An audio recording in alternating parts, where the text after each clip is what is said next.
Welcome to this episode of TBR, a series of the EVPL Footnotes podcast. TBR stands for To Be Read, that pile of books sitting on your nightstand, bookshelf, or table just waiting to be read. This is the podcast for people who embody the phrase, so many books, so little time, and for those who want to ignite a love for reading. Every month we'll be highlighting a few of the new items coming to the EVPL collection, from books to movies to our library of things. So we're joined today by Caitlyn Tobin. Caitlyn, tell us what you do at the library. Yeah, so I am the assistant manager / children's librarian at our Oaklyn location, and I will start that role on the 9th. Oh, so by the time this podcast comes out, you'll be in your new role. Yes, I will. Excited? I am very excited. That's awesome. We're looking forward to seeing what comes out of that. All right, so we're going to talk about new things coming to the library collection in the coming month. And so I want you to go first. What are your top picks? What caught your eye as you looked at the new things coming in? Well, I cheated a little and I looked for one of my favorite authors on the list because I know he usually puts out a book around this time. Riley Sager has a new one coming out, but not till June, The House Across the Lake. Ooh. So I loved all of his other picks or books. The Survive the Night, Final Girls, Home Before Dark were my favorites, but he's written more than that. So in this one, Casey Fletcher, a recently widowed actress trying to escape a streak of bad press, has retreated to the peace and quiet of her family's lake house in Vermont. Armed with a pair of binoculars and several bottles of bourbon, she passes the time watching Tom and Catherine Royce, the glamorous couple living in the house across the lake. One day on the lake, Casey saves Catherine from drowning, and the two strike up a budding friendship. But the more they get to know each other, and the longer Casey watches, it becomes clear that Catherine and Tom's marriage isn't as perfect as it appears. When Catherine suddenly vanishes, Casey immediately suspects Tom of foul play. So it sounds very Rear Window. I was just going to say that. In the Window. I was just going to say, because Rear Window was one of my all-time favorite classic movies. And I'm not a big classic movie person, but I really like that one. And that made me think the same thing. Yeah, so I'm very excited for this one. His books always have, not spoiling anything, but they always have a twist or there's more to it than meets the eye. And they usually get me. So I usually can't figure it out until the end. So I'm very excited for this one. So the occupational hazard of me being a part of this podcast is I add more and more and more books that I need to read and no more time than I had before. Yes. So my pick of things that are coming up is, and this is outside of my normal pick, but it just really caught my attention. It's called When Women Were Dragons by Kelly Barnell. And there was what is referred to as the mass dragoning of 1955, when 300,000 women suddenly transformed into dragons. And it's a subject that's now taboo to discuss in the culture. And so I read the information on the back, and I like to play. I have my favorite genres, but I also like to dabble a little bit in things that are, outside my wheelhouse. And this had just enough to intrigue me, even though it's not my normal fare. So is it like a fantasy, kind of sci-fi? I think Seems like. Yeah, but it's set in like modern real life. I believe, as I recall, the setting was in England or the UK. And, it's just kind of one of those things that are not spoken of, but everybody knows that happened. And so I'm really curious about how it happened, why it happened, and why are people so reluctant to discuss that it happened. So yeah, that sounds really interesting. I'm not usually a big fantasy reader because trying to understand the world we live in is difficult enough for me to True. try and learn about a whole different world on a different planet or a different time. But that sounds like one I could definitely get into. What's the next step on your choice? This one I got as an ARC, an advanced reader copy at the Public Library Association conference in March. It's called Hidden Pictures by Jason Rekulak, I think is how you say his name. So in this one, the premise is a young lady is a babysitter for a little boy, and he is very into drawing.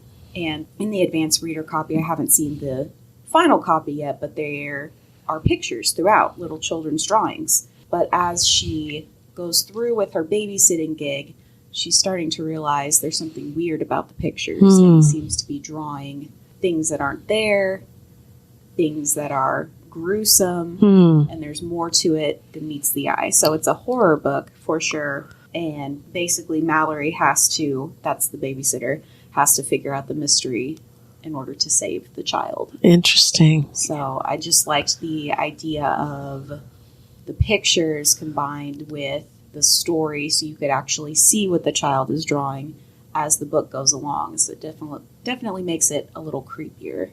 That does sound almost deliciously spooky. Yes, I love horror. It's one of my favorite things to read besides suspense.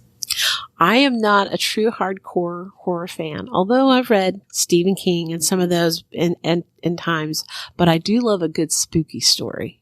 I guess it just depends on how raw and edgy it is for me to be in my comfort zone, but I love a good spooky kind of creepy story, and that sounds like it falls in that wheelhouse. Yeah, I bet you would like Jennifer McMahon. I believe that's how you say her last name. She writes very suspenseful, spooky books. They're not ones that are gross out or gory or anything like that. It's more atmospheric horror. Traditional ghost stories. See, I like gothic fiction because it's got that kind of vibe without being entirely gruesome. Yes. It's finding that part of the spectrum that I like. So. Yes. So my next choice, and nobody who's listened to this podcast for any length of time will find this one surprising.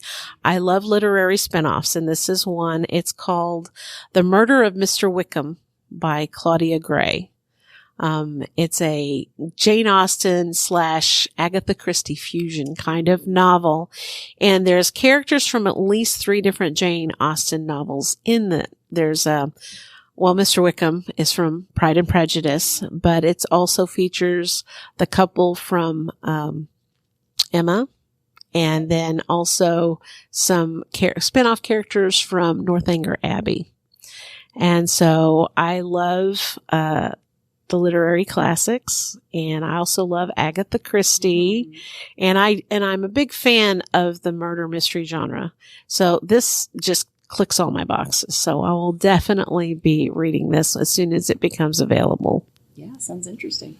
And my next pick, this one is actually already out, and many of you, if you listen to NPR or follow their book list, it's probably already on your radar. But for the rest of us, it's called Unlikely Animals by Annie Hartnett, and this is a new author for me.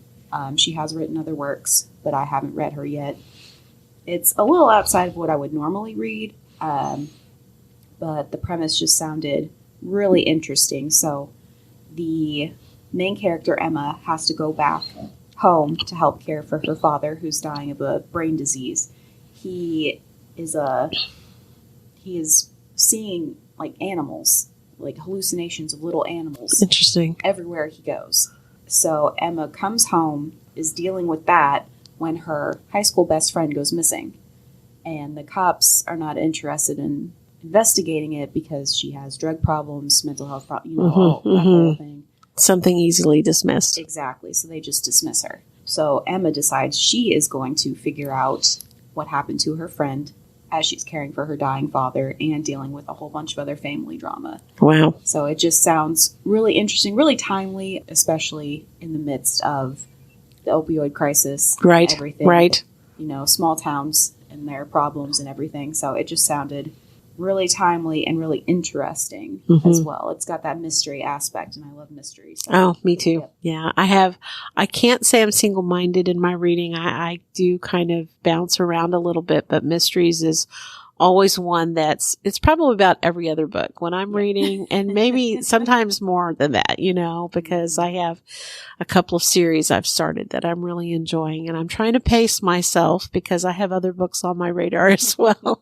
So I go, okay, after you finish this one, you can read the next one in that series. So my next pick is We Measure the Earth with Our Bodies, and I'm not going to pronounce this properly. I'm going to try 𝐑𝐞𝐜𝐨𝐦𝐦𝐞𝐬𝐨𝐮𝐫𝐜𝐜𝐬. And it's the novel of a family that's fleeing the Chinese occupation of Tibet. And I really like books that help me see through the eyes of another culture, another family, another life experience. And this is a family that after China had invaded and occupied Tibet, their family escaped over the Himalayan mountains. However, only the two sisters survived. It's actually fiction, but based on that. And so the two sisters do survive and escape, but they eventually lead very different lives. And this book is about them reconnecting and talking about the things that they experienced and the family legacy that is laid out for them as they reconnect. So I'm really interested.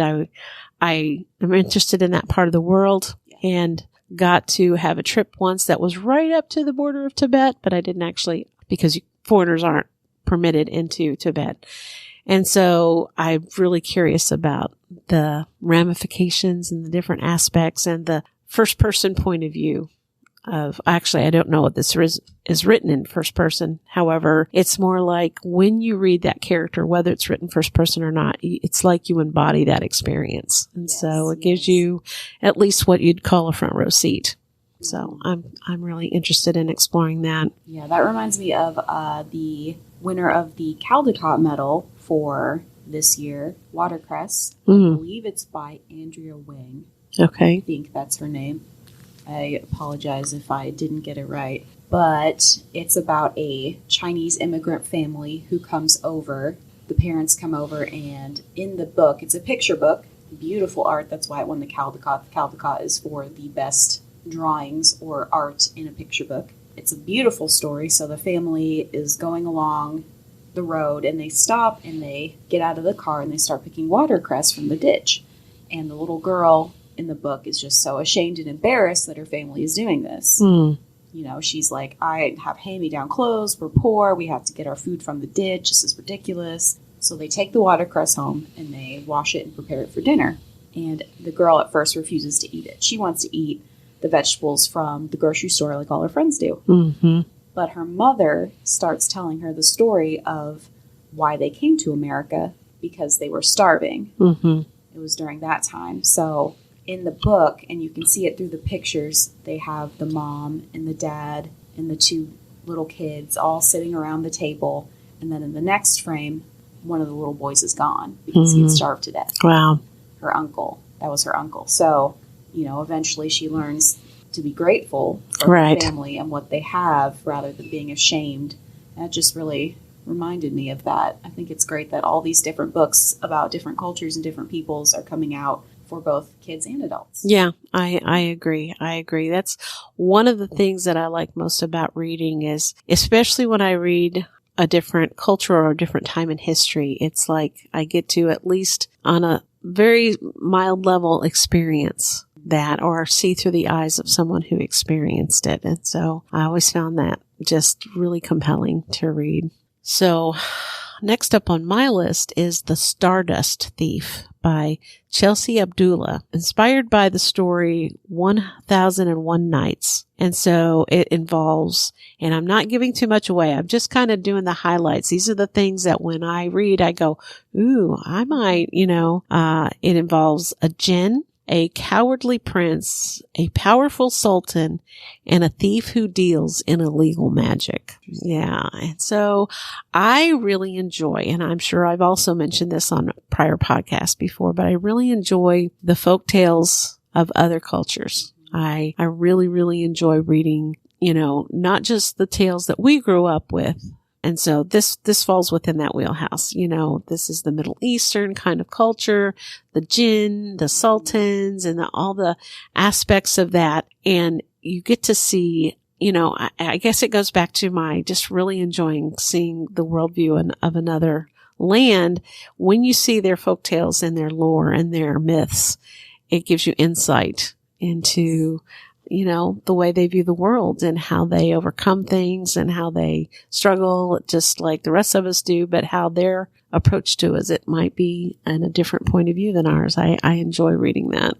Yes, definitely. I have a book club that I go out to the Ark of Evansville with once a month, and anytime we get done with our book, I usually pick a book that's about a 5th grade reading level, since they are adults with intellectual disabilities and other kinds of disabilities. If the book is about a different culture, I like to try and find a children's fable from that culture that I can read to them. Brilliant idea.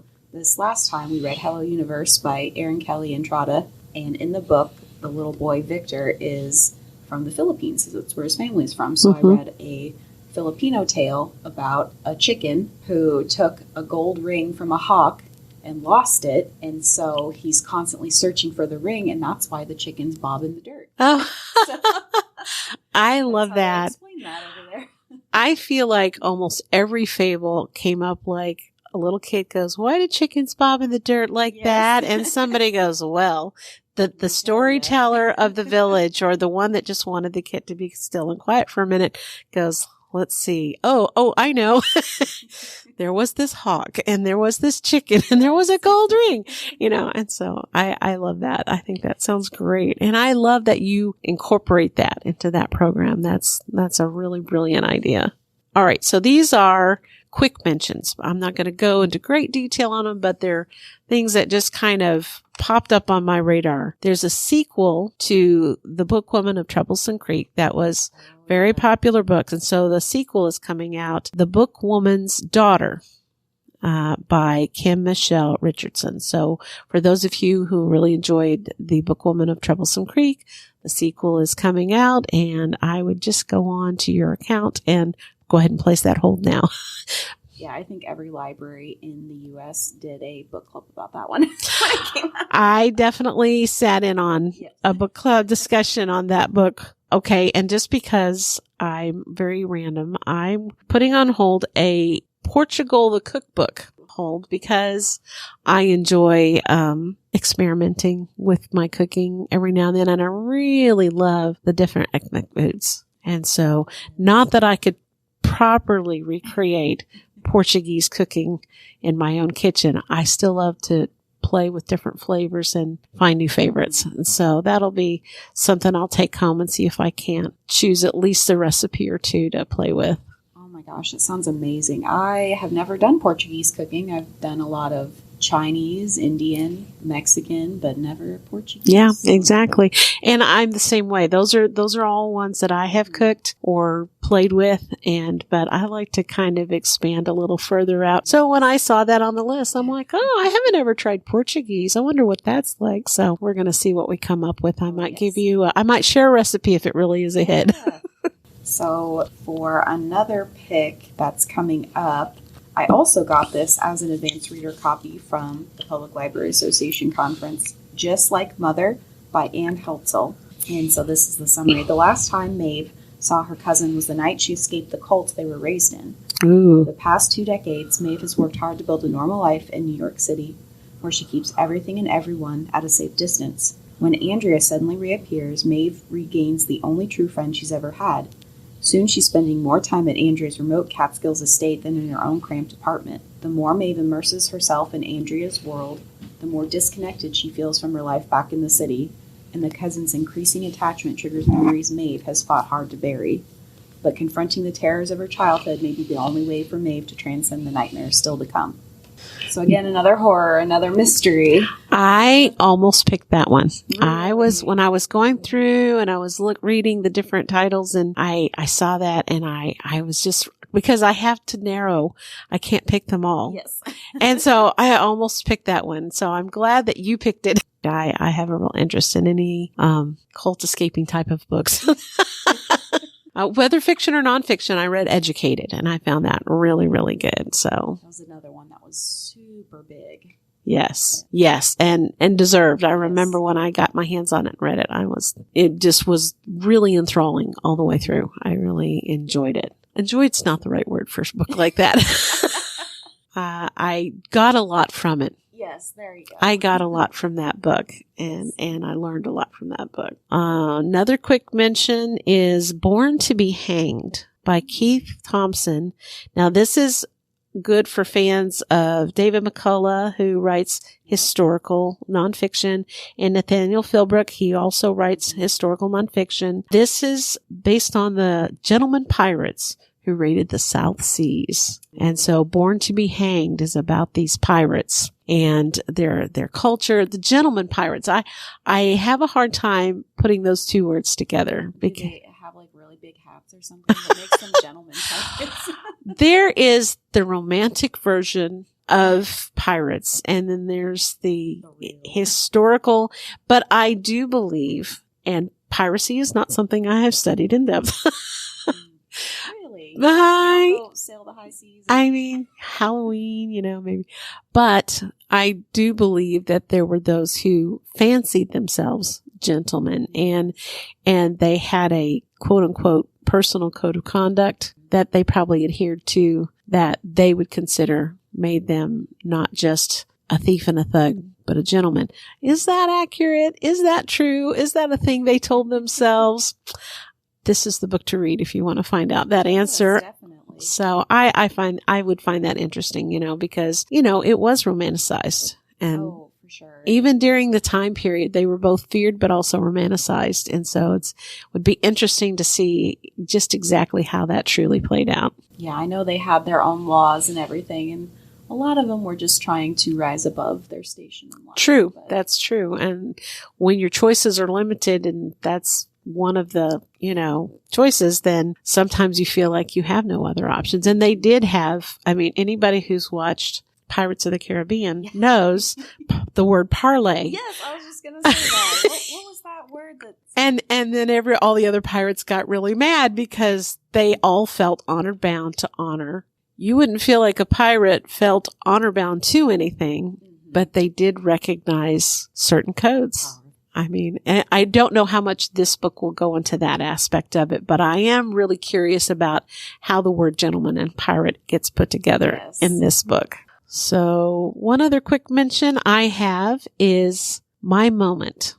Now, this is a nonfiction book, and it's a compilation. It's not a single author book. It's 106 women on fighting for themselves. It's compiled by Kristen Chenoweth, and it's essays from powerful women in a wide variety of occupations and the moments they decided to step up and fight for themselves. And so I thought that would be interesting because you're going to have a wide array of people in a wide array of positions. What was that moment that they said, you know what? Things are changing now. I like it. And I'm really curious about who they feature and what their story is. The truth about that moment is it just doesn't happen to famous people. There's a lot of people in normal lives that have that moment and say, I'm done with taking things that I shouldn't have to take, and it's time to start fighting for myself. And so really books like this are less about, hey, if I learn to do that, I'll be famous like them, and more like they had that moment and look how their life changed. If I take my moment, what can be different in my life? I think that could be an interesting thing to explore. Yeah, it's given me Humans of New York vibes. Oh, right. You've seen that? I have. I think it started as online, but now they have many books of people's stories. They just go and interview these people in New York City and around and see what their story is, their turning points of their life. And people from all over, or all different backgrounds, rather. Yeah, I enjoy reading the Humans of New York posts. It'll pop up on my social media. Yes, yeah. And I will read those from time to time. And I haven't read one in a while now that you mention it, so I need to, because I'm sure that they must be. I think that's really insightful, so I'm sure it's still going. Well, thank you for joining me, Caitlyn, and I hope to have you again sometime. Good luck with your new position at Oaklyn. I'm sure things are going to go really well. Yes, thank you for having me. It was great. Thanks. TBR is a series of the EVPL Footnotes podcast. Please like, follow, and subscribe for more great episodes. For comments or questions, our email address is podcast@evpl.org.